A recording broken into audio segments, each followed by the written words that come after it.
I'm ready. Look at you. You look great. Wow. Hey, how are you doing? I messed up. I know, right? City budget is salaries that you make it.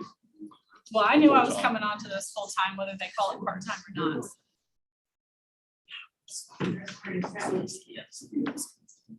Five jurisdictions, and she doesn't count.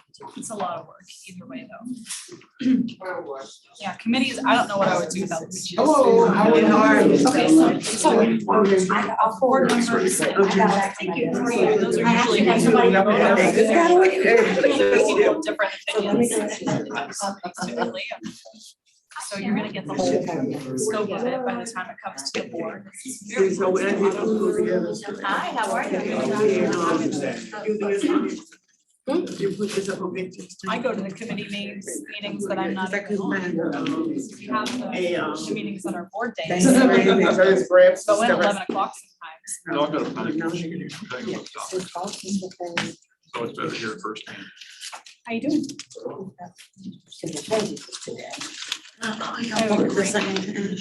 very good. It's been good. Oh, okay. How are you doing? I feel like I haven't seen you in a while. You're so hasty. I missed the meeting last, I forget where I was.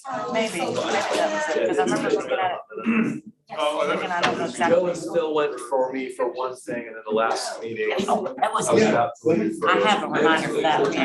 business trips. I was like, If you didn't want to come to the river crossing meeting and I use the room was, full of where people. was I? I was. You were hiding. Yes. No, good to see you too. Oh, I was on my vacation motorcycle. Oh, I good. was crashing my motorcycle all over field. Did you have a great time? Good, how are you? You know, Is that good? did you have one of those? I never got on that. Yeah. You have a website. I'll text you. Very well. Yes, to spend money on crash motorcycles. Oh, good. Good, I'm glad to hear it. And they need.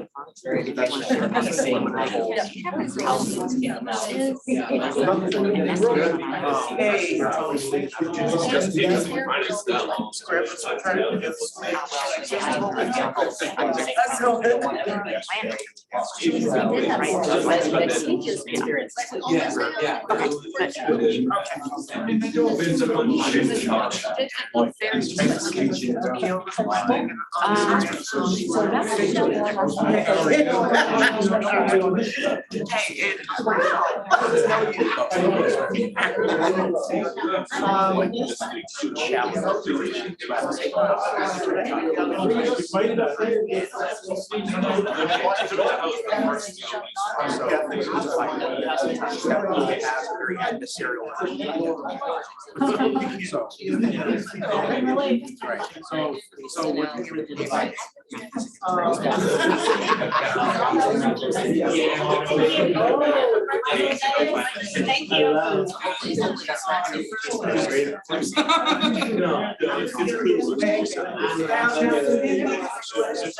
you.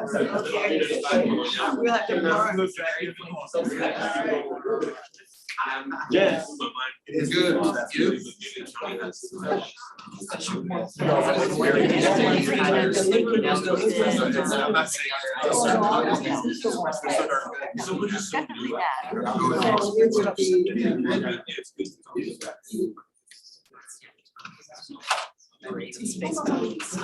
We would know someday. Yeah, I don't think you would know, because we had a vacation there, a whole bunch of things. I want you to call, I know.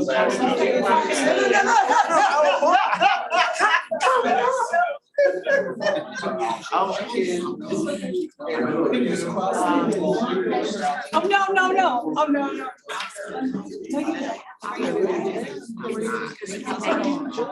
Right.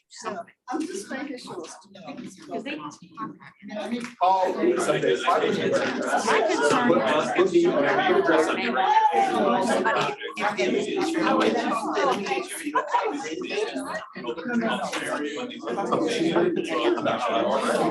Good, how are you?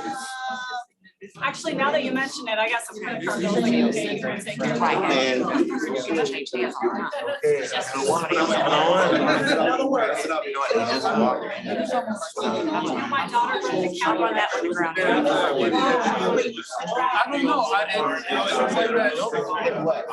It was 1997 for the mile, the girls' national mile.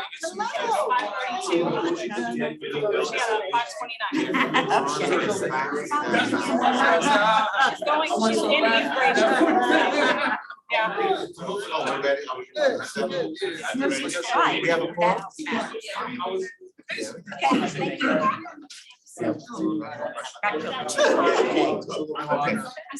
She's burnt today, one second. All right. Hey, good evening, everybody. We're all right into a quorum, so we're all good. So it's 7:01, and I want to call the meeting to order. PRTC is live streaming the meeting on PRTC's YouTube channel. Information was on PRTC's website, Facebook page, and posted at both facilities. So you want to get them now on the way? Yeah, okay. Okay, so Mr. Lloyd, here we go. So Brian Lloyd, Director of Safety and Security, is going to deliver a safety message in recognition of National Safety Month this month. The floor is yours, sir. Thank you, Mr. Chair. So my safety message today is the true definition of safety, freedom of risk. So as you guys walk out in the world and just do your normal jobs and things, how are you keeping yourself free from risk? And that could be, hey, I need to look both ways. I need to stop looking at my phone, whatever that may be, to keep yourself free from risk. So I just want you guys to see that and follow that. So, thank you. Thank you. I think that's a great one because all of us are guilty of looking at our phone at some point, even driving. Let's just tell the truth. Okay. Okay, so we have some remote participation. Commissioner Sebesky has asked to participate remotely in the meeting. Commissioner Sebesky, please state the reason for your remote participation and the location you are participating from. Good evening, everyone. I am on vacation in Virginia Beach, and I am requesting to participate in the meeting because I am obviously more than 60 miles away from our meeting location. Okay. Motion denied, no? No, no.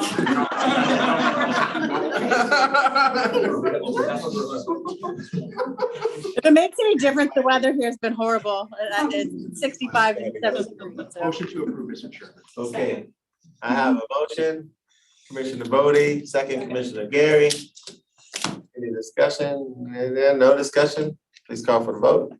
Victor Angry. Aye. Kenny Bodie. Aye. Margaret Franklin. Aye. Kim Short. Aye. Monica Gary. Aye. Pamela Sebesky. Aye. Jeanette Richel. Yes. Matthew Kelly. Aye. Deborah Frazier. Aye. Todd Horsley. Yes. Mr. Chairman, that motion is approved. All right, thank you. Let's rise for the pledge of allegiance. I pledge allegiance to the flag of the United States of America and to the republic for which it stands, one nation, under God, indivisible, with liberty and justice for all. Ms. Rodriguez, we could call the roll, please. Victor Angry. Here. Andrea Bailey. I'm sorry, Kenny Bodie. Present. Margaret Franklin. Here. Janine Lawson. Bob Weir. Karen Mills. Here. Kim Short. Yesley Vega. Ann Wheeler. Tanisha Allen. Monica Gary. Here. Meg Bunky. Pamela Young. Pamela Sebesky. Here. Ralph Smith. Jeanette Richel. Here. Alana Mensing. Daryl Moore. Matthew Kelly. Here. Jason Graham. Deborah Frazier. Here. Lori Hayes. Tim McLaughlin. David Ross. Jennifer DeBrule. Todd Horsley. Here. Grant Sparks. Elizabeth Guzman. George Barker. Mr. Chairman, we have a quorum. Outstanding. Mr. Chairman, I'll move approval of the agenda. Outstanding. Second. Outstanding. I'm sorry, I didn't get that. Kelly. Kelly approved, Bodie second. Thank you. Victor Angry, Aye. Kenny Bodie, Aye. Margaret Franklin, Aye. Karen Mills, Kim Short, Monica Gary, Aye. Pamela Sadowski, Aye. Jeanette Richel, Matthew Kelly, Yes. Deborah Frazier, Aye. Todd Horsley. Yes. Mr. Chairman, that motion's approved. Approval of minutes. Thank you. Second. All right, same motion, same second. Victor Angry, Aye. Kenny Bodie, Aye. Margaret Franklin, Aye. Karen Mills, Aye. Kim Short, Aye. Monica Gary, Aye. Pamela Sadowski, Aye. Jeanette Richel, Matthew Kelly, Yes. Deborah Frazier, Aye. Todd Horsley. Yes. Mr. Chairman, that motion's approved. Thank you, ma'am. Mr. Dalton, the floor is yours, sir. Thank you, Mr. Chairman. Good evening. Happy Friday Eve to everyone. I'm just going to jump right in. We do have 3 action items here. And with your concurrence, Mr. Chair, I'll just summarize all 3 if you want to vote on them as a block. If that works for everybody. Okay, so 6.2, we're seeking authorization to execute an amendment to essentially for our operating agreement with Keolis Rail Services. And just in summary, this is the operating agreement that provides certified engineers, certified conductors and assistant conductors, managers and supervisors to operate our trains. The amount stated in the resolution was previously approved by the commissions as part of our FY 2024 budget. Therefore, this is simply to amend their agreement for fiscal year 2024. 6.3, similar to 6.2, we're seeking authorization to amend the with Keolis Rail Services Virginia, the services agreement that does maintenance of our equipment. Similar scenario. This was also approved in our FY 2024 budget by the commissions. And so we're just seeking authorization to amend their agreement. And then finally, 6.4, we're seeking authorization to execute, or actually to execute a letter agreement with Norfolk Southern for our access, our operating access agreement. We are at the we are at the end of the term for what was a 10-year agreement with Norfolk Southern for operating access.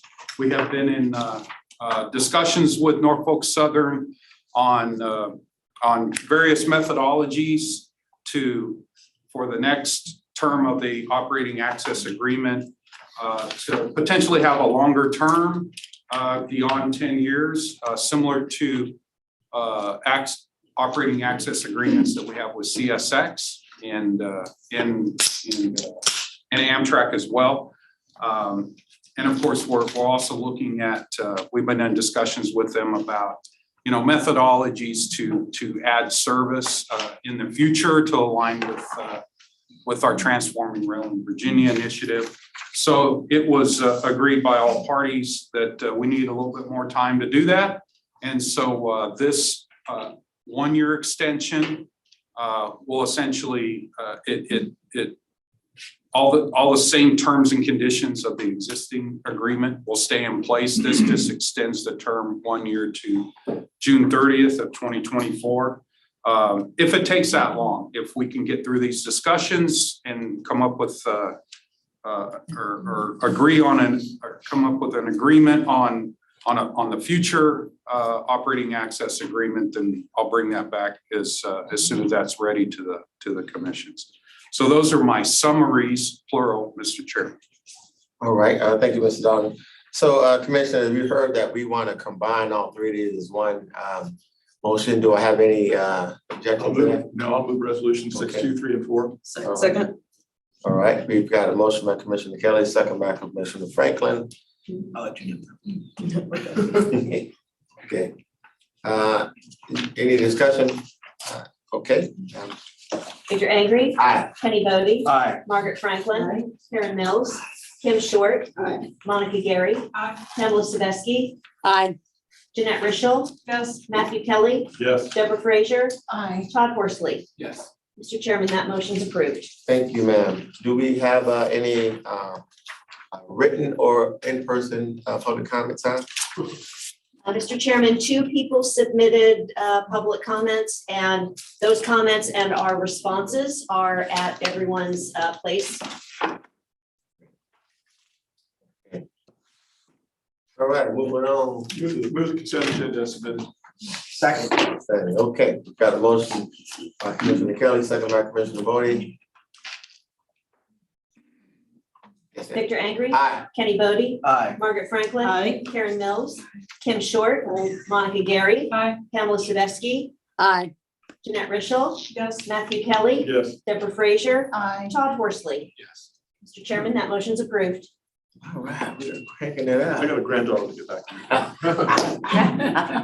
All right, Mrs. Snyder, Dr. Snyder, the floor is yours. No specific follow-up, although we are closely monitoring the citizens' concerns about reliability. As you heard in my report, we've helped address much of that.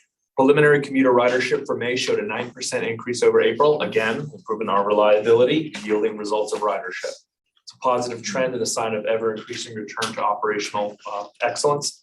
Tuesdays and Wednesdays still our busiest days, which fits the general traffic pattern not named Friday afternoon. So other than that, we're pretty consistent. Local bus ridership for May was very close to April. Both were very strong in terms of consistently high ridership versus pre-pandemic, with weekends still outperforming expectations. And Saturday ridership continues to increase, and our Sunday service continues to perform well. Total preliminary ridership system-wide is 150,000 passengers. Very good news. Public outreach continues. We have a robust outreach for our Eastern local restructure. You probably can't avoid our emails, news alerts, or rider expresses. If you dodge them, it won't be for long. You'll get one soon. But it includes a formal public hearing, listening sessions. It's not part of that formal process, but just showing up and engaging with our customers, local business leaders, whoever's interested in what's happening, and our marketing communications. We held a public hearing for the Lake Ridge consolidation proposal, and Joe Stainsby and I presented last night. Thank you, Supervisor Bodie, for the invitation for a transportation town hall. That stands as always for any elected official who just wants to show up and talk transit in person or virtual. Happy to do that. It'd be great to talk about what OmniRide's doing in terms of the Occoquan district. We have another public hearing on June 14th at Manassas Mall for the proposed Saturday service in the Manassas area. We rarely get any negative feedback for service expansion, especially when we haven't had Saturday service out there ever, if I understand historically, or at least not in a long, long time. So we're good feedback that. Service change for our next round begins Monday, June 5th. Outreach has been taking place this week. We're handing out schedules, answering questions. Passengers still getting used to changes in the schedule, which they haven't seen for a year. So we'll be making those adjustments. Staff will be out distributing schedules and monitoring operations as well. So we'll be in the field to help passengers navigate the changes. And again, at your seat are some comments about the schedules from customers who we've already either solved the issue or are in touch with them to resolve them. A couple of fun events coming up, including our senior summit on June 15th at the Palazzo building. Hopefully you've been able to push the information out in your areas through social media. Our goal is to really just try to bring back senior citizen ridership to our service, re-exposure to transit, and really get them out to try transit if they haven't before. So it's a great opportunity. Includes key topics. Althea rattled them off earlier. We'll see how many I can get. Safety and security, continuing care, transportation. We're a given. The swirl says so. And what am I missing? It's going to be a really cool event. So we're really hoping to get a lot of people out there. One of the things that when you put yourselves out there like that, doing something different, which is normally not our sphere, it's getting people to pull in, but really safety and security matters, and getting that attention and holding it for Palazzo building is a natural place to do that. It's a great draw, and hopefully we'll get great attendance for that. Also fun, mark your calendars for June 29th for the Keep Prince William Beautiful OmniRide Art and Transit Shelter ribbon cutting in Dumfries. We don't know the exact details. They're forthcoming. We're working with Keep Prince William Beautiful, but generally that tends to be a mid-morning event. So just have that earmarked. It'll be in Dumfries. It's cool. We'll get a bus. cut a ribbon, and then drive around and look at the artwork. The artists usually attend, so coordinating, get the artists there, and talk to them, and they explain what the art means, the medium, and really it's a great way to help understand some of the beautiful things that we do in our community to make our shelters better. So along those lines, at the annual Virginia Transportation Association Conference, OmniRide brought home 3 different awards. Excellence in Community Partnerships for last year's Art and Transit Project, Excellence in Marketing for the Sunday Fun Day advertising campaign, which if you've seen the wraps, we're targeting students, teenagers, seniors, and worship services. So last but not least, Holly Morello, who you've met many times at different chamber events, helps co-lead our mentoring program with Cynthia Porter Johnson, won the Unsung Hero Award. So it's fantastic. There was a little genuine jealous snarkiness from our fellow transit systems when we cleaned up all these awards, and we loved every second of it. And so there, we get jealous when they win too, so it works out. And under the category of OmniRide wins more awards, I'd like to hand things over to Barbara Murdoch to tell us about the results of the state rodeo and fill us in with some of her good operational news. Good evening, commissioners. I'm wearing a gold medal because the OmniRide Keolis drivers won the Virginia State Rodeo held in Petersburg, Virginia. And we came in first, third, and fifth. And we're celebrating these operators. Unfortunately, they went on vacation afterwards, so we gotta wait until, right. So we're waiting till they both get back, the 2 of them get back, and we'll have a celebration and we'll invite you. We want to do a family day kind of thing to honor them. Also, as Dr. Snyder mentioned, the Monday starts the new service. And we're happy to say, as I come to you begging, find me operators, that we will be fully staffed for this new Monday service. That's great. Yeah. So much so that we'll have at least 12 on our extra board. Now, what that means is we won't be working drivers so hard with overtime when we were down drivers, and hopefully we'll reduce our budget with the overtime. So that's a great thing. And of course, we've been training on the new routes so that we make sure that our service is reliable. And lastly, they still need technicians, maintenance technicians, need 8 of them. So if you know any mechanics certified, please send them our way. So thank you, and I'll pass on your applause to the operators. Mentioned there's the ridership update in there, as well as a article Parent Writes every month. I hope you do read them. This one's interesting. 1 flat tire away from dropping out. And it's the impact of student ridership in community colleges. That so many of the students that their limited availability, if they get that flat tire, they cannot continue their education and end up dropping out. So it's a very timely article. We talk about education and workforce development, and we tend to think college is just the 4-year schools. We are seeing now HVAC training, diesel technician training, kind of helps, right? Those are all things, and as we're seeing around the state, this is becoming a continuing issue, especially as you see workforce development in rural areas expanding. They don't have any transit networks to support it. So there's really a mobility disconnection. Fortunately, we have service to both our community campus or college campuses. So, Barbara, did we forget something? One thing I forgot. Our entire executive team is coming from Boston and Paris on June 22nd to observe this operation. It will be broadcast worldwide to all of our operations, just to show what we're doing here. If you're interested in coming to the town hall meeting, I'll send information June 22nd. It'll be in Manassas. And I've asked Dr. Snyder to participate in our video talking about how we're working together here. Yes, Commissioner Bowe. So, Ms. Murdoch, I have to ask, what is a rodeo in this context? I meant to say that it is a safety competition, obstacle courses filled with cones to see who can safely make all the turns and everything. Now, in the past, we've had commissioners come and try it out. We don't do it now because so many people kill the cone. But if that's something you want to do, Dr. Snyder and I will talk about it. I just imagined a bus driver with a cowboy hat in the last. You are more than welcome to be a judge at those rodeos and dress accordingly. Yes, you can wear their hat and your cowboy boots. Well, Ms. Murder, I continue to offer myself as a standby. And the need if someone, falls out for whatever reason. I got you. You told us about that fire truck that you wrecked. So, don't sit behind me, just like a bus. Okay. So, just want to point that out, commissioners.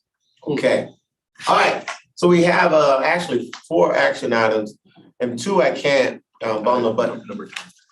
oh, I'm sorry, we're on the presentations. You know what, see, I found out about that. Let you miss your moment, 'cause this is your day today. That's all right, that's all right. Aaron Lord is back up. He's got a presentation for us on the safety accident and incident dashboard review. Absolutely. Just have a look just for a moment. Yes. I'm gonna tee this up just for a moment. We introduced the safety dashboard about 2.5 years ago. And one of the things, we put that information in there, we told the commission, but with it being National Safety Month, we wanted you guys to not just see the information, but look at it the way we look at it as the technical staff. So I asked Byron to give this presentation tonight. This is always in your pack every single month. And it looks really, really cool, but to understand the information, some of the things you can learn and glean from it, we want to give the opportunity for us to share that. Absolutely. Chris, you can go to the next slide. Okay, so just to let you all know that this is not a comprehensive drill down to, near misses and things like that. This is just a key snapshot of our safety dashboard. I want to point out that we do have an internal safety committee with Safety and Security Committee comprising of operators, frontline and middle management, and then upper management as well, to then drill down some of these data points so we can get a better idea of exactly what's going on and make changes accordingly.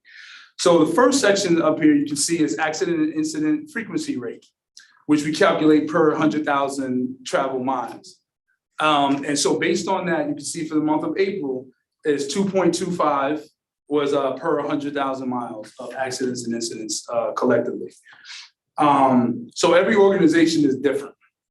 So we see like with WMATA, for instance, they're in DC, they don't go far, but they have a lot of stop and go traffic, a lot more traffic. And then, for instance, our commuter service from Gainesville, we go 70 miles round trip. So it's a little bit longer of a stretch. So their number, the way they calculate it could be different. It's not a standard of 100,000 for all industry. The next section here you'll see is accidents and incidents by day and service type. So we have a ratio between local service and express service. And then, so that's fixed route related. And then we separate out our on-demand micro and paratransit services. So what we did there is we separated out accidents and incidents. And as I mentioned, by day. And the reason we like to do it by day is because we want to focus and see if there's a particular day of the week that it stands out more. So for instance, you can see that Thursday for this month, Thursday's had one more accident than the others. So if we start to see that as a trend, because we look at trends for this, then we can drill it down a little bit more to see, okay, why is it Thursdays that we have the issue versus Tuesdays? And we do understand also that Tuesday through Thursday is the most that people are on the roads. A lot of people telework on Mondays and alternate work schedule on Fridays. So we do take that in consideration as well. Okay, so I just want to point out also that the difference between the accidents versus the incidents, accidents are going to be collision based, personal injury of a collision, things of that nature. And then incidents are disruptive behavior. If you see a suspicious package, things like that. So we want to separate that out so we can see the differences and then work with our partners to see, police force and things of that nature. So from there, you can actually look at the next column over where it says preventable and accidents and incidents, and then all accidents and incidents. So preventable incidents refer to incidents and accidents that we could have controlled. So an example would be we hit a rear end a vehicle.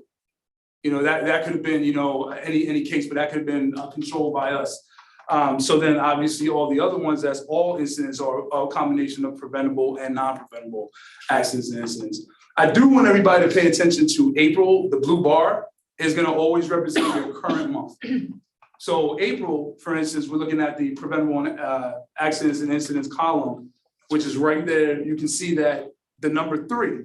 And you may ask yourself, well, why do I see a different color? And if you go back to January real fast, you see it separated of green and blue.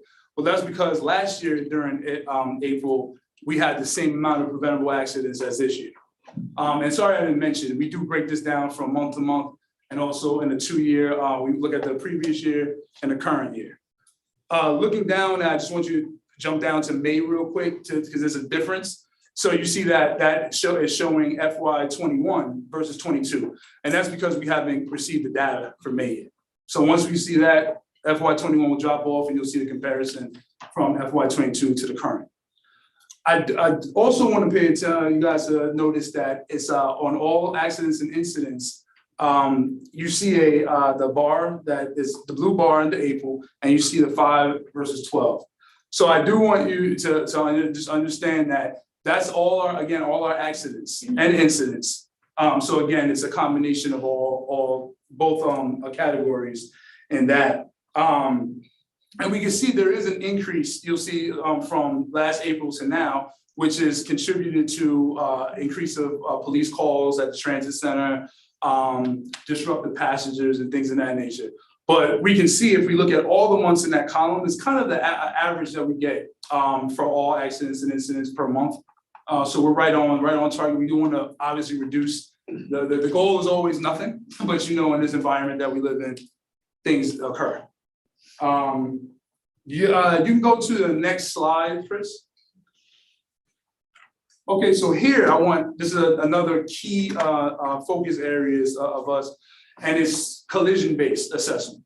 So we see that on the upper left under accident and incident and revenue service versus non-revenue service. So revenue service is related to us being in service, picking up passengers.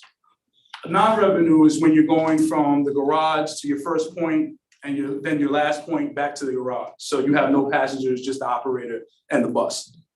So we can see that we have, 9 versus 0, which is great. Not great, but we don't want no accidents with nobody, because how that goes. But then accidents and incidents, the next side, section is DC versus Virginia.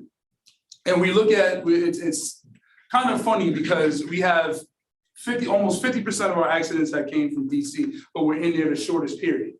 So we can we drill that down and we look at that and say, okay, what's the contributing factors for that? But again, this is just a snapshot for, you kind of see the difference. And we have more accidents, obviously, in Virginia as the 5 and the 4 represent. Total accidents and incidents, the next section with vehicles versus fixed objects. So, vehicles is based on somebody hit us. And then the fixed objects is obviously we hit something that a preventable accident. The next area is reported injuries. So that's injuries represented by the Band-Aid and the ambulance is transported. So if you had a major injury, passenger or operator, and they had to be transported via or by ambulance, we categorize that there. And then you could still have had an injury, but you might have needed a Band-Aid or you might have just got looked at by medical staff, but you didn't get transported anywhere. So we want to look at those 2 areas right there. The other item I want to highlight going back to the DC and Virginia is that when we're looking at these points and then we see that we have accidents that may be increased in either area, we can go and then drill down what that may be. So again, in our safety and security committee, we actually look at those things and we look at intersections and we look at if it's road segments, things of that nature. Just to point out too, we also communicate every time we have a service change, we do communicate with police force and all public safety to just identify if there's certain areas that we can be at risk to have something, an accident or an incident, crime, things of that nature. So we have that in there. Then the last area is our 90-day accident incident spotlight, which is on a rolling 90-day period. So the best thing I can say with this is that this quickly shows us if we're up or down. So if it's green going down, great, we know we're doing good. If it's red going up, then we drill that down and see, okay, what is contributing factors of that. So you can see that for the total rolling 90 days, we had 16. And that's a lot of contributing factors to the fact that in February, with comparison to the previous 90 days, we didn't have service out like that because we had a strike going on. So now, since we put April and May in there, now we can see that that jumped up a little bit. So we'll see over the next couple of months, you'll start to see it balance out. But that's, so that's, oh no, I have one more thing I want you guys, three items that I want you to look at is what we just discussed of the spotlight. That's every month, you obviously read the whole thing, please. You know, but that's key factor. And then you also have back to the preventable accidents and incidents and all incidents. Look at that. I want you to pay attention to that. And then the incidents and accidents by day. Because that gives you a good picture of kind of how we're doing in that with Keolis in the service area and things that, you know, we want to improve in. That's all I had is if you guys, I don't know if you had any questions. Commissioner Franklin? I think he was first. Oh, I'm sorry. I was just gonna ask, does this include mechanical issues? No, not this. Okay. No. Okay, and the reason why I asked is because I've said this before, I've noticed kind of on the corridor, sometimes we have challenges. I know we're switching over to newer buses, so I support funds for our newer buses. But I'm wondering if we have a count for the mechanical issues that our buses have while in service on the road. And if maybe in the future that can be included. My second question is, do we have comparative figures for what we see here versus, you know, a year ago, 2 years, whatever. I'm sorry, I didn't hear the last question. Whether we have comparative data from last year, or I guess this may be from last year, the year before, and COVID may be kind of weird because, you know, not as many buses on the road, but maybe pre-COVID, during COVID, and then where we are now. It's that we track all of that. This is just the monthly dashboard. Sure, This is sure, that sure, snapshot. That's So high level. we have the reporting for our good friends at FTA, our super wonderful friends at DRPT.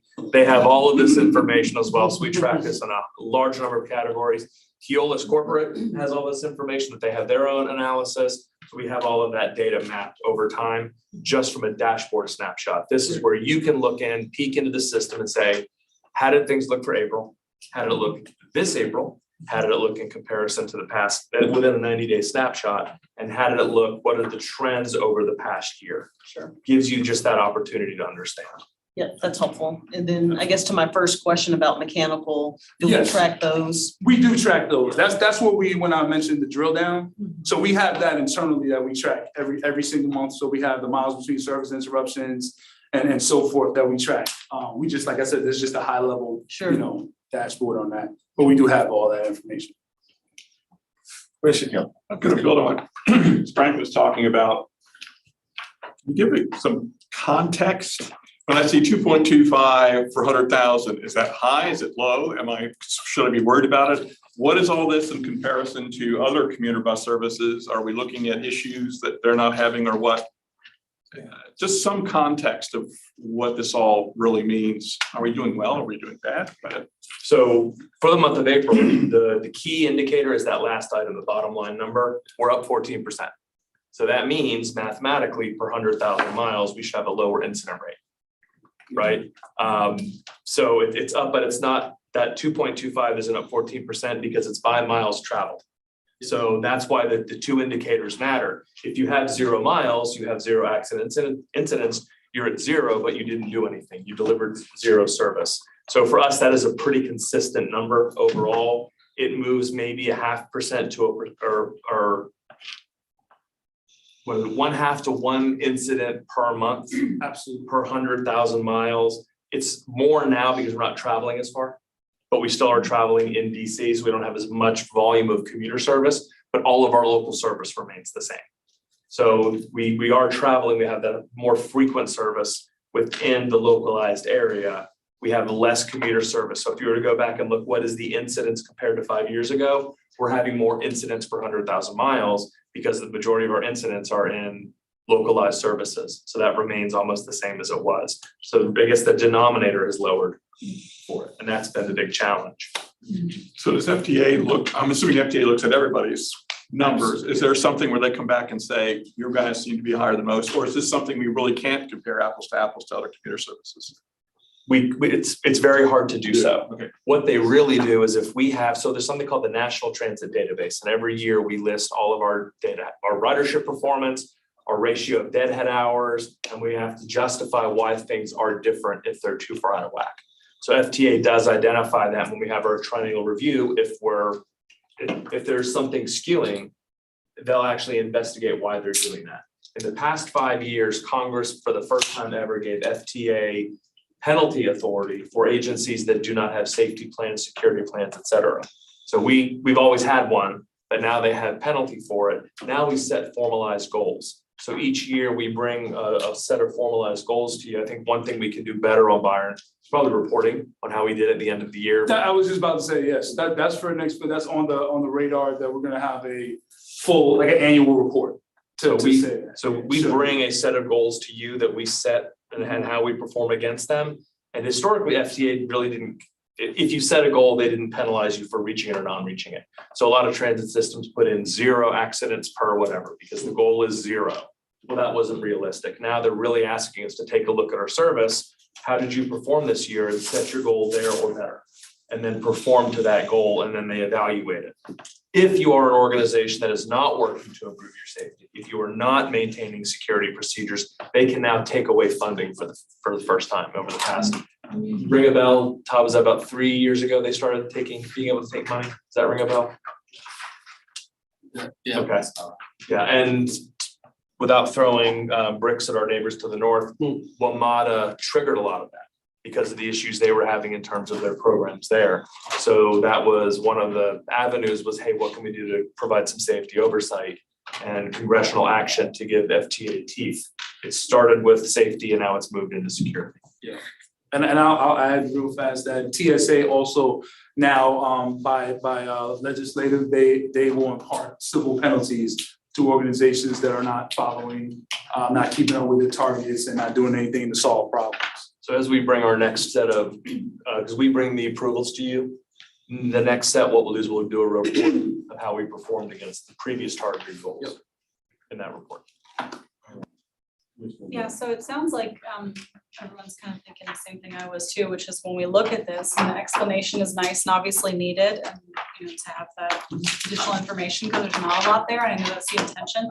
But if there could be some sort of like indicator if things are outside of normal parameters, that way when we look at it and go, oh, okay, maybe there's, otherwise, okay, we're operating okay, we'll count, I mean, we'll just kind of go through it and let us know, time to time, but if there was something, just say, okay, there's a not necessarily a red flag or something, but here's something is off here, that might be helpful in the future. And really, I want to stress that bottom line, that red arrow pointing up is bad.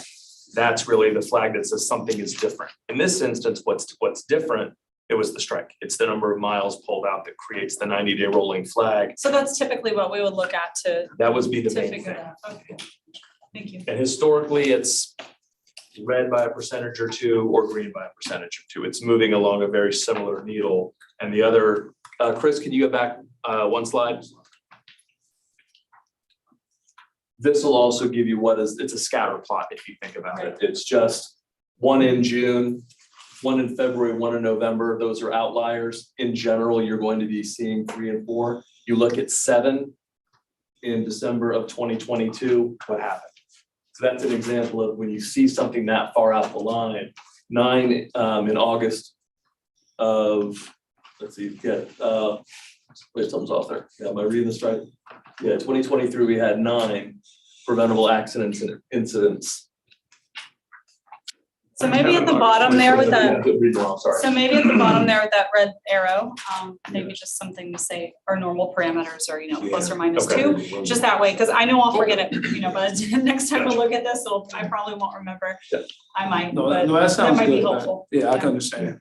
Thank you. Commissioner Bowden, got one Oh, more. yeah. So a question and a comment. My questions on the very same lines is, I appreciate you went back to this slide because it was actually on this slide. So preventable accidents, incidents, I get what that means sort of in theory, but preventable accidents doesn't always mean that our driver was at fault, right? There are preventable accidents that can happen that was someone else's fault. This is an organizational was it prevented by us? So best example I always give when I talk about preventable and non-preventable. Preventable is driver rear ends car in front of them. Non-preventable, driver parked perfectly still at Dale and Minnieville and car speeding around the corner plows into the back of our bus. That's the non-preventable. Obviously preventable by someone else, but we're looking at this from an organizational focus and it gives us the ability. Now, an example might be the driver had completely turned around, looking the other direction, talking to a customer. And they might not have seen that the light turned green, so therefore they didn't go forward. They still got rear-ended. The person that rear-ended them would be charged, but our driver was not aware of what was going on. And had they gone through the light as normal, it would have been preventable. So it's not necessarily just if someone strikes us, it's what were we doing that we could have done to prevent the accident. And I appreciate that. The flip side of that is, we rear end someone else. Well, if they slammed on their brakes and the operator had no physical way to stop that bus in time to hit them, technically it may have been preventable in that they may have been driving slower, but it's really not. So I just wanted to parse that out because where I'm going with this is that over the last 3 years, especially, I know that we've been talking about this support of Prince William. There's been a lot more reckless driving, whether that's speeding, whether that's people not paying attention, whatever it is. And we can see that some of that's bleeding out into some of the numbers here. So I just wanted to sort of think through that a little bit, which leads me to my comment. Right now in Prince William County, we're looking at 2 different initiatives I think are germane to this conversation. One is our community safety initiative, which looks at traffic safety and how transit plays a role in that microcosm. The other side is our traffic safety comprehensive plan that our safety team is working on, which I would imagine OmniRide has a lot of great data when it comes to certain intersection things where we see a lot of these incidents happen, whether it's preventable or not. But I think there needs to be a lot of information sharing there. So you guys are collecting a lot more data than we've ever collected for that. We're starting to do that now.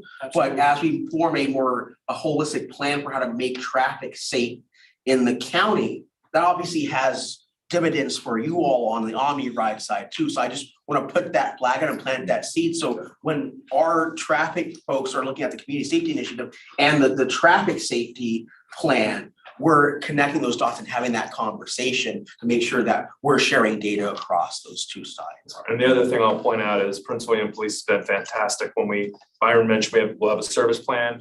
We're going to a new area. They'll let us know if there's criminal hotspots or if there's safety hotspots. If there's been an instance where a bus stop sign gets knocked down twice, we move the bus stop because there could be a person there next time, right? Knocking down a sign is one thing, but there will be a person there at some point. So we relocate the sign.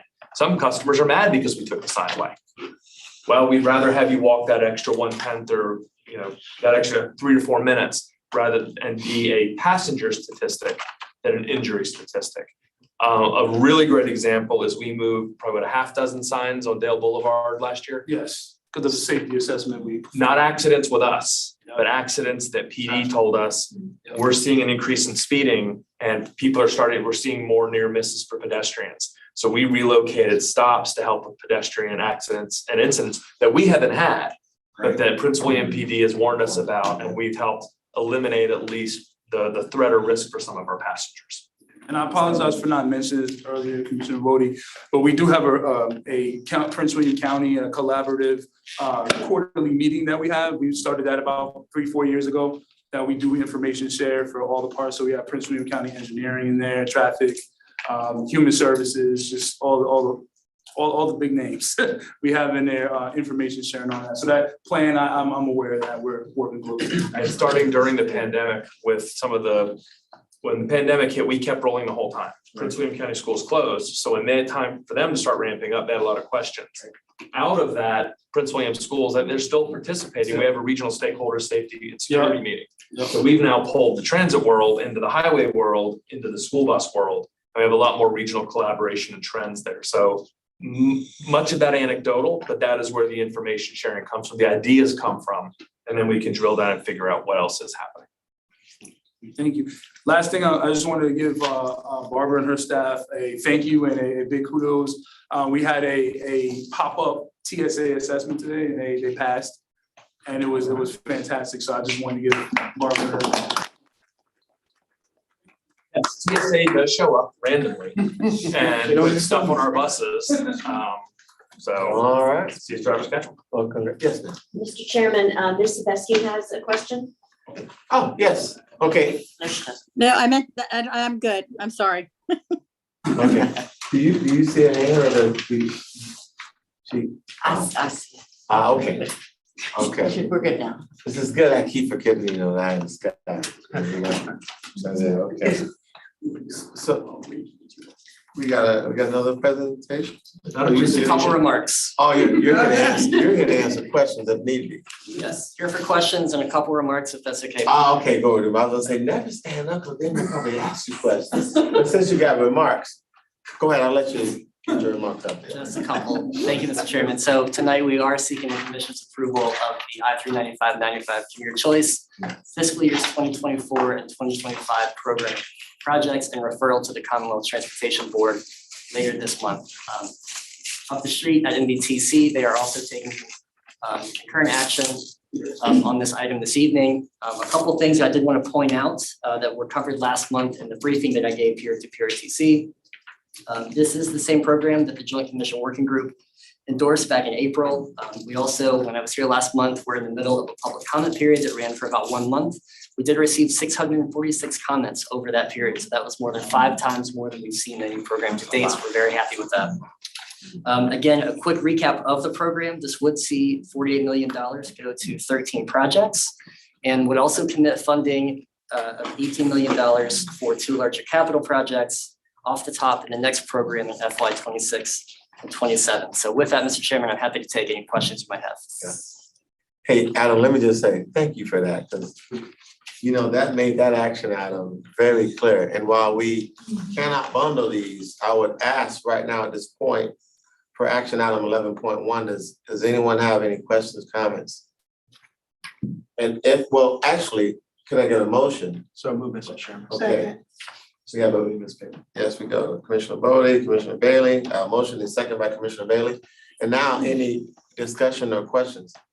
Commissioner Bodie. Yeah, thank you, Mr. Chairman. Not a question, but a comment. Thank you for the partnership. I was selected by the chairman to be on the Joint Commission. You guys did a really excellent job briefing us every step of the way. You also did a really great job sort of condensing a lot of the general sentiment of all the hundreds of comments we got. And I just wanted to highlight for folks that might be listening, might watch this later, that I know a lot gets talked about and how much the state and the region spends in road projects and sort of building pavement, but there's a lot of money going into transit for this. And even those projects that are bigger capital projects you mentioned are to facilitate bus rapid transit, actual transit. So this is really good stuff here. We are a good beneficiary of a lot of this money. It's really to help make sure that as we continue to move forward, we have good transit services that are being bolstered by our partnerships in the region. So wanted to highlight that and thank you for your time. Yeah, let me just say, thank you, Commissioner Bodie. That's why you were put on this task force. You guys worked out well. So, and thank you, Adam, for everything you guys have done here. Yes, Commissioner. Thank you, Mr. Chairman. Just a clarifying question. Is this an expansion project, right? It's not that this is the only thing. This is new projects or works. These are all new projects, yes. Okay, so the ones that we have will continue. There are funding installments with our program. So for any transit operations project, we fund up to 24 months of service at a time. So the 8 projects that will say continuation on the sheet are projects we have funded in the past, and these are continuing those for another 24 months. Now, follow-up question, Mr. Chairman. It's some of these $18 million, it's coming from the special fund that we collect the tolls from 95, country 95? Yes, these are all coming from toll revenues. Just one final question. Are there conversations about, and I think many of us have heard this, that there is a desire among the population to make the 95 and the 395 expressways both ways? And what is the status of that? I think those conversations are taking place. That's a little bit outside of the purview of our program where we take some of the toll revenues and allocate those to projects, but I do believe those conversations are taking place at the state level. All right, thank you. Yeah.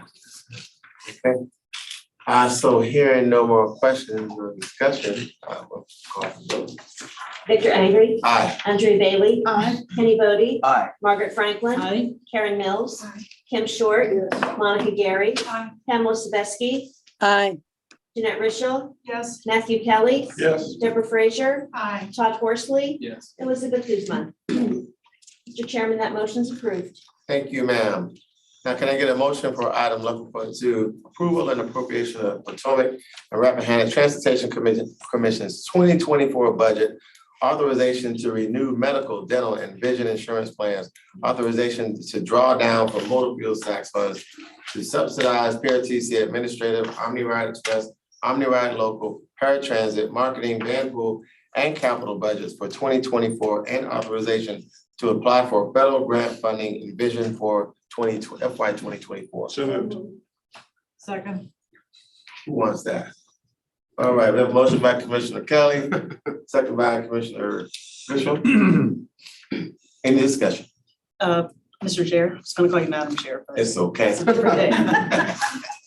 Where's Aaron?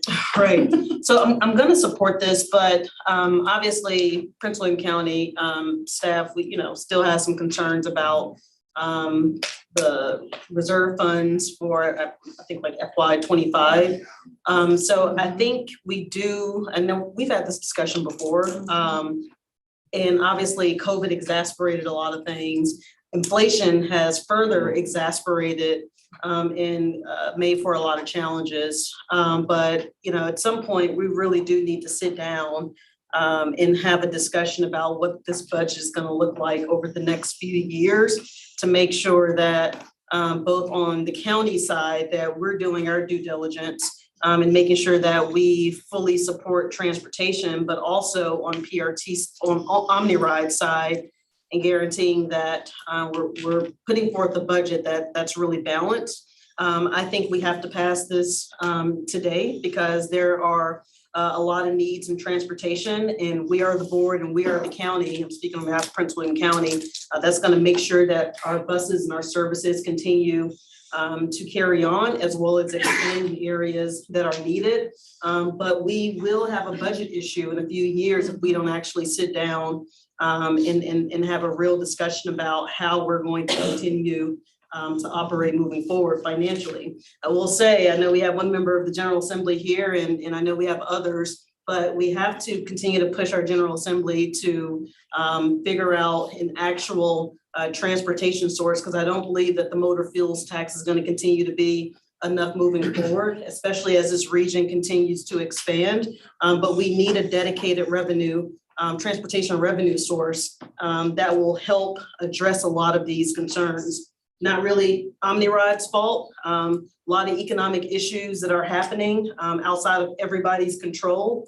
But we will have a financial issue that we will need to address in the next couple of years. And I know those conversations have already started, but we really need to really sit down as well as with our state partners to really figure out, and I'm assuming other transportation services around the Commonwealth are probably having some of the same discussions. So just wanted to put that out there. I am going to support this, but we need to continue to have this discussion. And let me just, go ahead, Commissioner. No, I just I apologize, I missed the last one. I don't know if it was discussed then, and this is not something that's new when it comes to funding in Prince William County. And I do, whenever possible, defer to Prince William because you guys are picking on lion's share of everything and take on a lot of these expenditures, and it's only fair that you guys get to call shots. But it would be worthwhile. I know a lot of conversations go between your staff and PRTC staff, but a lot of times us outer jurisdictions don't get all the memos, and it would be not a bad idea at some point to at least give us a better understanding of exactly what we're dealing with. Sometimes I wonder why we have votes on some of these things, but we do. And I just would want to know exactly what the situation is so we can make an informed. Yeah, and I would say thank you both for bringing this up, because I was going to bring this up. So we're reaching critical mass, and we know this. So, and I would ask the commission if it's something that we want, Bob and staff to put together so we can actually have a discussion sometime before the end of the year on what that is, because here's the deal, we are reaching critical mass to a revenue stream of PRTC and OmniRide. We saw this day coming, so we've been discussing this even with previous boards. And so at some point, to your point, we're gonna have to have a real discussion about revenue streams and funding of PRTC. And that's just not Prince William County, that's every locality, that's involved in this in PRTC. And so I would ask the commission, or if we want to, I don't know how this piece works, if we want to just direct, I don't know if we do directors here, Bob, to come up with a date on the calendar for the commission that we can sit down and have a discussion, maybe you put something together, I know you have some I give a ideas. little bit of Okay. what our plans are is historically, we begin our budget development in December to get, because if you develop your budget in August, by the time it gets approved in June, good luck, right? You don't know what you really do. So we like to start our budget development in December, refine it till about February, bring it to the commission, and then disperse it to the bodies, pass it at this meeting. Our intent is to actually develop our budget, have it ready to go by August, and give a presentation, because we know the issue really is tied to the revenue stream. It's really more of a revenue stream issue than an organizational operational issue. And the proof of that is, I think this conversation's been had probably about 15 times in this room over the last 25 years. It was the topic of conversation when I arrived 6 years ago. This very night, it was the conversation of what can we do? Motor fuels tax is not going to sustain us, we know that. But what we want to do is really give the county staff enough time to make a recommendation for the body that we don't know who it will be come November. It's an election between here and there. So let them, with the new chief executive officer going through now the second budget, and really figure out what those solutions are going to be. That motor fuels tax question is really up to the county staff to figure out what the recommendation is to the elected leadership. And I'm just speaking as the CEO of this organization.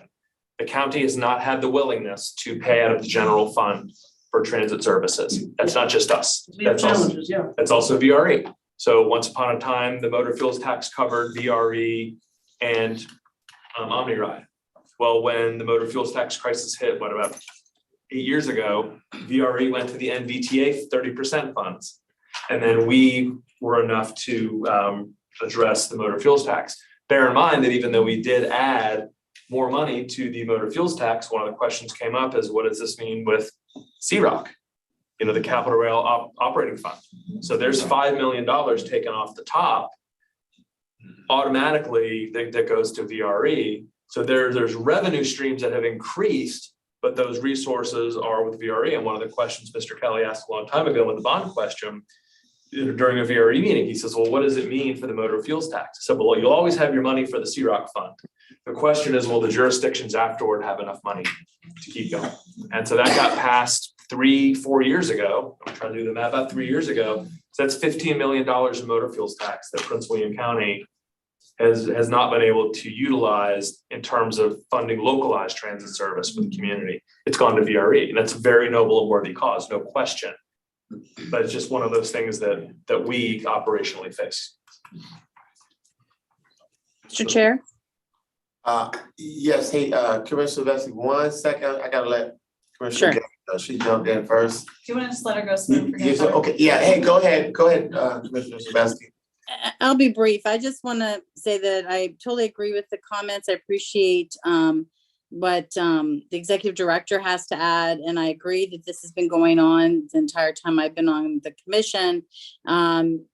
So that being said, and knowing that there's always going to be continued issues with funding the needs of transportation, I would like to hope that this fall, before we get too deeply into budgets on all levels, start to look at in more depth the budget and where we might have some options. Because I do believe, as already stated, that the Prince William County absolutely carries the largest amount of all of this. It does affect all of us in our own ways at how we're going to fund this. So thank you for letting me speak. Duly noted, and thank you. You're welcome. Yes, thank you.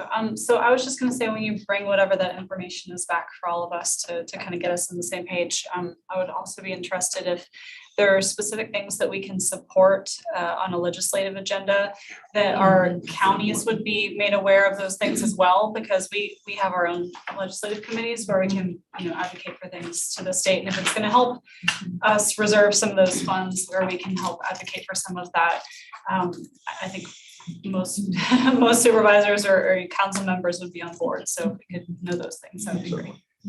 Let him finish up his, then you, and then Kenny, and then you. I apologize. Okay. And Bob, you touched on it too, in all the conversations we've had on this. First off, I've never been a fan of the state raiding our gas tax money, even for C-Rock. I think that was just cowardice on the first order for the state to take our money, not only our money, MBT's money, and directing it all over the place. And I've never understood why we supported that. But Bob touches on another thing this conversation does, and it has in the past bled into VRE and how we fund it and where all this money goes. So I'm assuming we need to also understand all the aspects of it's never come to that, but there have been conversations on this board over the years where VRE suddenly becomes a target in this discussion. Yeah, and I just want to kind of take up for the county, because obviously, it's not that we don't want to fund transportation services. It's that transportation is a very important priority alongside other priorities that the county has to fund. So I don't want the narrative that, we're not sufficiently funding transportation or that we don't want to. We understand that, and quite frankly, it is my belief that we shouldn't be the only ones funding it, quite frankly. And that's why I say we need more resources, I think, from the state to help make up for some of these gaps, or help to supplement, I should say. The other thing about VRE, look, VRE is just as important as PRTC. Yes, more people take the bus than that takes the train service, and we know that VRE has not rebounded to the numbers that OmniRide has from COVID, but it's still an important commuter source for a lot of people, especially in the talks of expansion. I think it can be equally as important. So I think when we have these discussions, I think we should have the discussion in terms of A, fairness, B, in figuring out how do we take care of OmniRide without hurting other entities or without penalizing really any other jurisdiction. We all have a stake in making sure that OmniRide does well. So therefore, we have to come to the table with the idea of how do we get creative with regards to resources? How do we put together a legislative plan that really pushes the General Assembly to give us the resources we needed? When MVTA was rated, I'll say it as that. I mean, that was before I was on this board, but it was devastating from my understanding. I think we're still seeing the impacts. So I just want us to be able to come to the table without pointing fingers and come to the table with saying, how can we make OmniRide work? Because when I look at the budget, I look at us really putting investments into things that we need to do, services on the eastern end of the corridor, paratransit, things of that nature. It's all things that we actually have to do. And then the question always comes down to how do we fund it? And we're going to fund it for FY24, but we really do need to have a discussion now about FY25. So I just want to be clear about some of those. Yeah, thanks. Commissioner Bodie, then. And I appreciate that, and I'm gonna echo a lot of what Commissioner Franklin just said, but also add that I think that as we move forward with this, I think we have to be a lot more mindful about bringing more and more stakeholders to the table on that discussion, especially as we talk about plans to advocate to the state and whatever, and then what happened is my seatmate here, Commissioner Bailey, when she was to go to county business for a second, bringing together the stakeholder for the CRC, brought together a wide swath of people, which made it a lot easier to advocate for a vision on what we wanted to see. There's no reason why the Chamber of Commerce shouldn't be at the table too, advocating for more funding and resources from the state and from other sources, because frankly, economic development is derivative of transportation funding. When you spend transportation dollars, economic development is spurred and it helps everyone. So I just wanted to say that as we continue to put that together, we broaden the stakeholder group beyond just the people that come to these tables and these meetings every month, to the broader community and the broader stakeholders of businesses, of advocacy groups, of the folks that we know would like to see a transit not only maintained, because that's where we're going to get toward. We're going to be triaging and trying to maintain what we have, but of course expanding as we continue to grow as a region. I just, ditto to everything, but the timing, two things that I wanted to just reiterate and supporting this, but what we're talking about is the legislative priorities is very key to make sure that we're synergized across the region. our, you know, our region, as we talk about that legislative priorities, and as we talk to our partners in the state, you know, that there is a synergy and we do understand what the needs are and we're on the same page. And then the timing of this is very key as we are continually coming out of COVID and as we are looking at the inflation rate and all of that, the timing of this, and when I hear you say we've been talking about this over 25 years, that scares me because now is the time. I mean, there's no better time than now. And so I do trust that Bob and his team will bring us a template, a infusion of what's there, what does it look like, what is, you know, so that we could project down the road. That's very key for others, whoever's in the seat, for others so that they can serve the community and we can change the trajectory of just being one-sided, as Supervisor Franklin was inferring. And it is a culmination of views and input across our smaller region. That's very key because that's the old way of doing it. And I think we are in a very progressive way of serving at a higher level. So, thank you. Commissioner Booth.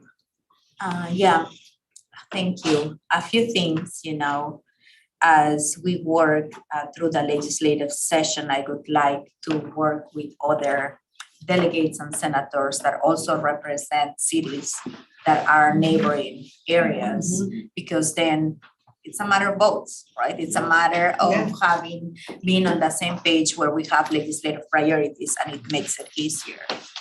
Well, what I would say also, one thing that is not gonna change for next year is gonna be the governor. So if you're gonna have numbers by August, September, I mean, all of us who are elected were elected to serve through December.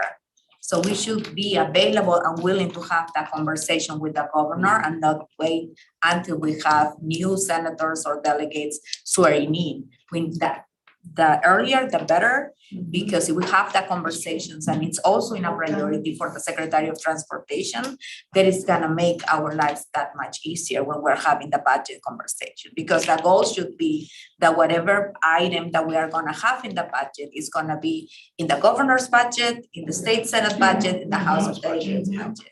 So with that being said, also, you know, one of the things reflecting on what happened with the Crisis Receiving Center, when we have bipartisan conversations, some of those conversations are going to be how much is PRTC doing on its own to bring all of the revenue that they could collect.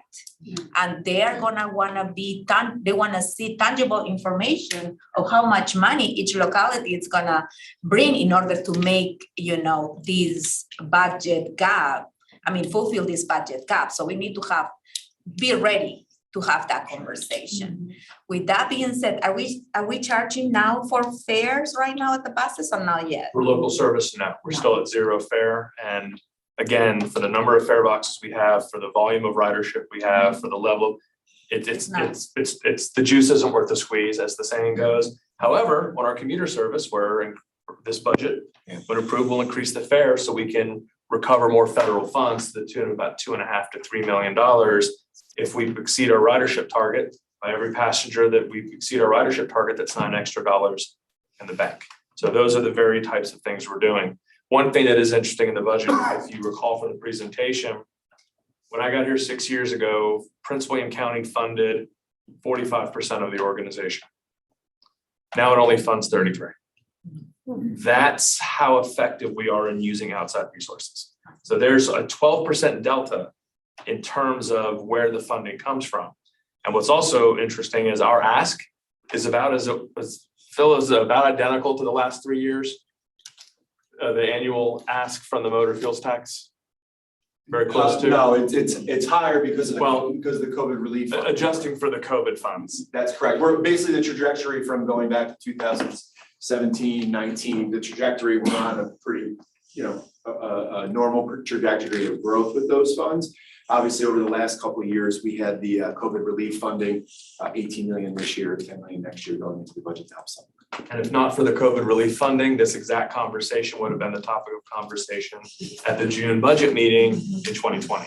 So the COVID, this was a critical mass issue then. The COVID funding just allowed this to be pushed down the road. Right. Yeah, and just to conclude, Mr. Chairman, is because some of the conversations that we will have with budget and appropriations and that Secretary of Transportation is that if we are maximizing our revenue opportunities. So with that being said, also, I know a couple of years ago, we passed a bill that we allow buses to run advertisements in the buses. Is that something that we are doing?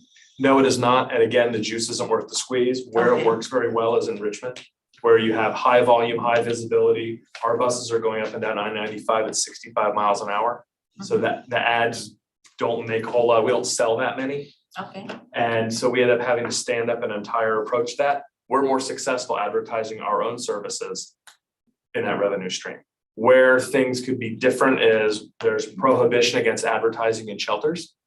So there's things that we are prohibited by the state from being able to do that. So there's examples of where the state has prohibited different types of advertising. Now we do our own internal advertising, we advertise with partners, things like that. But in terms of we've done better to advertise ourselves to generate ridership and revenue than running an ad for McDonald's ever could. I will admit, when we had the Duluth Trading Company ads and I looked out the window, I said, I guess there must be one nearby. So yes, it works. But outside of that, most transit systems, unless you're running a very large operation like DC, I think at our peak, we made $70,000. I think at our very, very peak. That's not about right? Okay. Well, I look Sure. forward to I have would- that conversation, because there is infrastructure money right at the moment. The governor is sitting on, so I would love to get some of that back to our area. Yeah. All right. This is good. I'm gonna get Commissioner Bailey, then I'll wrap up with you, Commissioner. I'm sorry, Monica, but that's a good point. Dr. Bob, if you could just let us know the no-nos too, when we're putting this together. Because I certainly, that sounded like a great idea to me, but then you said, nah.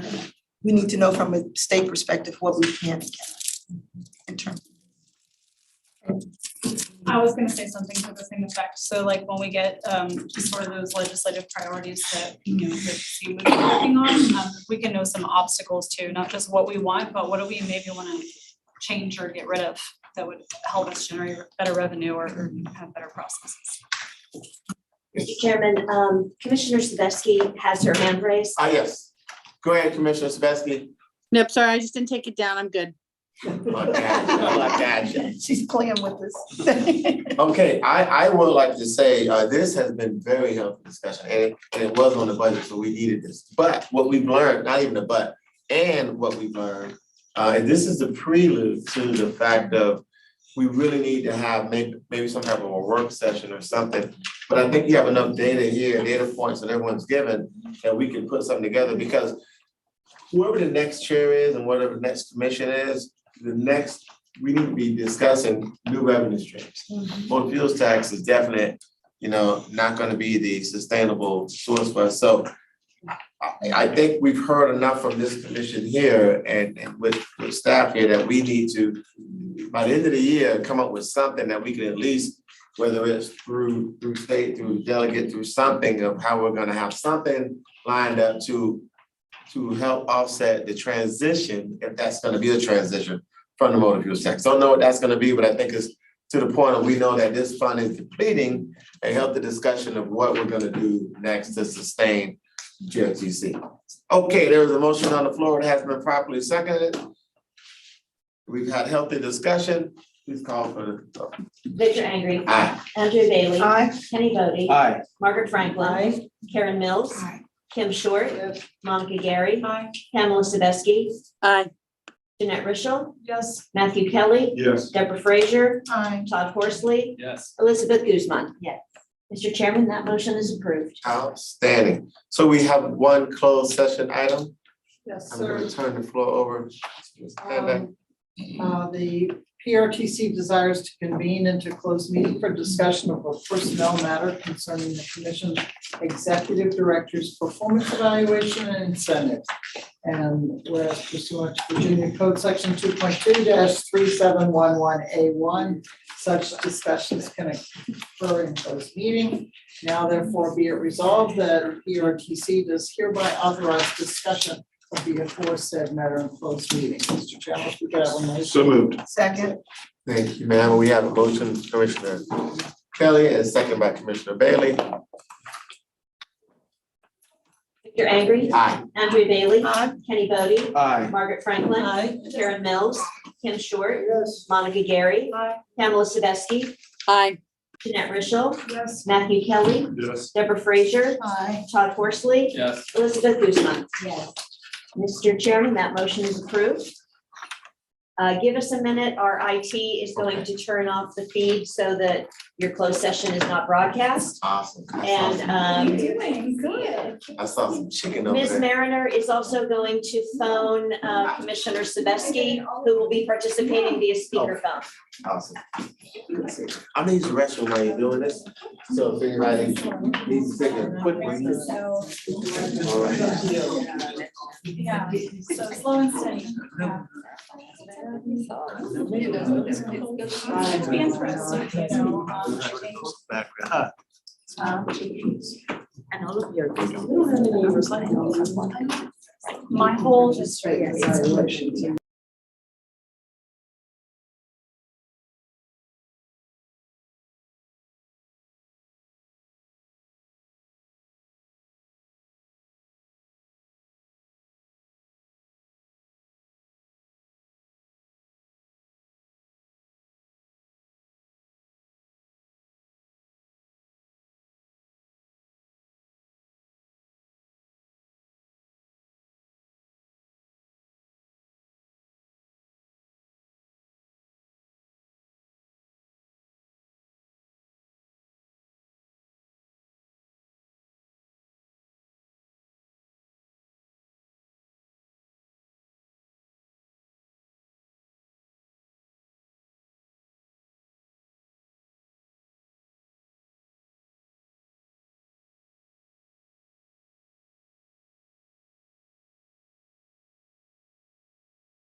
Oh, I think they trying to put it back on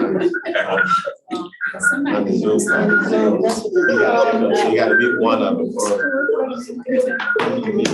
Feedback. Yeah, I think it's gonna be-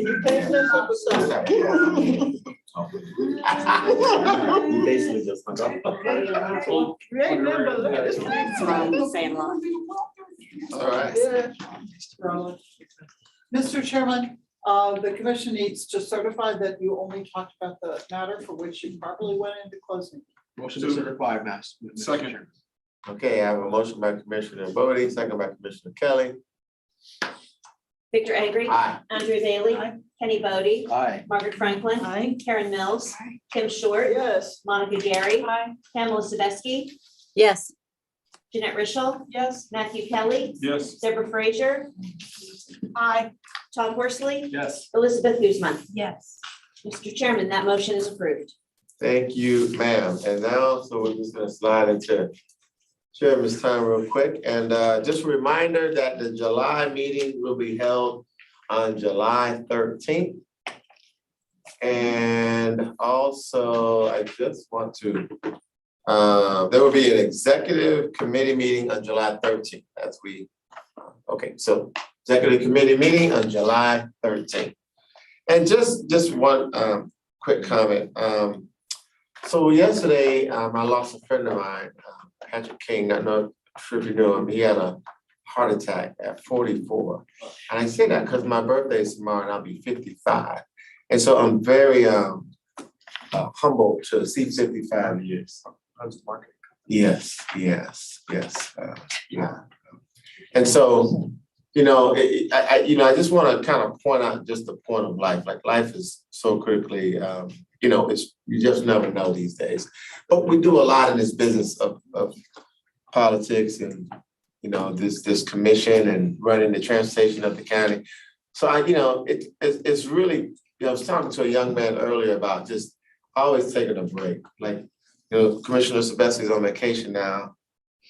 Commissioner Frazier's going on vacation. Like, we gotta find out places to take those breaks because I don't know what that was for him, but I know that was way too short. So, you know, I just kind of want to share that as far as us, you know, not, you know, loving what we do, take it to heart and serious, but also not to the point that, you know, it cuts our lives short or we put ourselves in a stressful situation. So I just want to make that comment. So, and wish everyone another great weekend coming up here. And, you know, that'll do it for me. I think I got everything I need out the way. And so what we'll do is just go. I have one brief item. Okay. I lost a bet. I bet you had mentioned it was your birthday at least twice. At least twice? You didn't mention it all. Oh, man. Happy birthday. Last year at VTA, he told everyone his birthday like 600 times. So we as an entire room sang happy birthday to him. Oh. I did, man. It's up to you whether the room sings happy birthday. Well, no, that's okay. I shall not leave that child. But I do love cake. I got my personal, that's kind of. That's cute. I'll take it to your truck. I might not make it to the truck. You're right. Yeah, we should cut it and eat it. Okay. All right, we'll start. Okay, pass. Happy, you know, what's today, Thursday? Happy birthday to you, Victor Angry on tomorrow. And Bob, I actually don't know that you lost the bet because he texted me that tomorrow was his birthday. So I don't know if you bet on the day or the specific time frame, but you know, I didn't know until you told me. So anyway, I hope you have a wonderful Friday and it's fitting that it is on the Friday. So Yeah, that is nice. that's all I got. That's all I got. Which birthday? No. Happy birthday. I don't know, what is it? Happy birthday to you. Yes. Thank you, everyone. Thank you to Dr. Snyder and Joe Stansby for being on my town hall last night. Really great conversation. We had a few dozen people on there. And we had some really great questions, especially as pertains to expanding transit out to the mid-county part of my district. And how we can really leverage micro transit and air transit. It's always great being able to talk to my constituents directly and have our experts online there. So I wanted to highlight and thank you for that. And also, I hope that Mr. Chairman has a good birthday. I know it'll be hot tomorrow, so it'll be reminiscent of your native Florida weather, but hopefully not as humid. That's all I have. Well, I happen to recall that we have some twins in the house. So I know it's not just Mr. Chairman's birthday that's coming, but it's also our executive director's birthday. Almost that. So where is he? Happy birthday to both of you, early birthday. We'll just move it around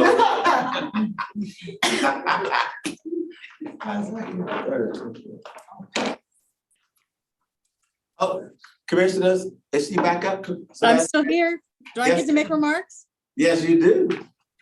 The floor is yours. Thank you. Happy birthday and happy birthday to Dr. Snyder. And my birthday was last week, so we have a lot of Geminis in the house. In the house. So I also just want to briefly speak about Patrick King as well. He obviously has a business in Manassas, but more importantly, he was just an amazing human being and gave a lot to the community of himself. And so you are very right in your remarks, Chair Angry, that we all need to take time to reflect and hug those close to us because we never know. So thank you for the time.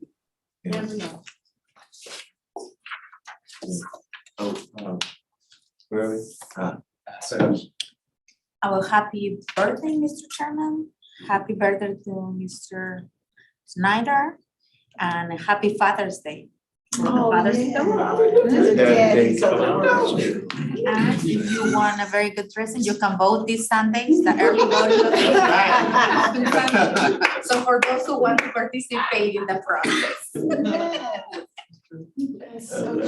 Happy birthday to you both. Yes, and happy Father's Day that's coming up. We have Juneteenth coming up this month as well. So that's gonna be really fun. There's a huge event going on down at the Fred Nat Stadium. That I'm very excited about. It's a regional event. It's gonna be really, really wonderful. And also Pride Month has begun. So just want to say, that I love all of our people and especially those who need extra visibility this month because some people would rather them go away, but I love them. And I know many people in this room love all of our LGBTQ community as well. So that's all I have for today. Thanks. Happy birthday to both of you, and my grandbaby has a birthday on Saturday.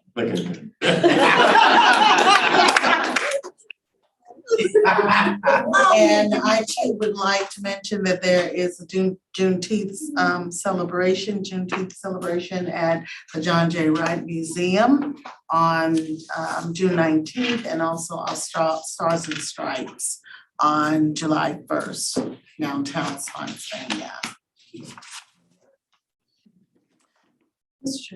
Yes. Can I just, something just came to mind. Alibi, go ahead. Alabama, go. Okay, so stop it. May is mental health care month too. So take a moment not to take care of your physical health, your mental health too. Just take a moment. I encourage you. Yes, thank you for that, yes. Okay, and on that note, we're gonna adjourn. I think it was a good meeting. Thank you, everyone. 44. 44?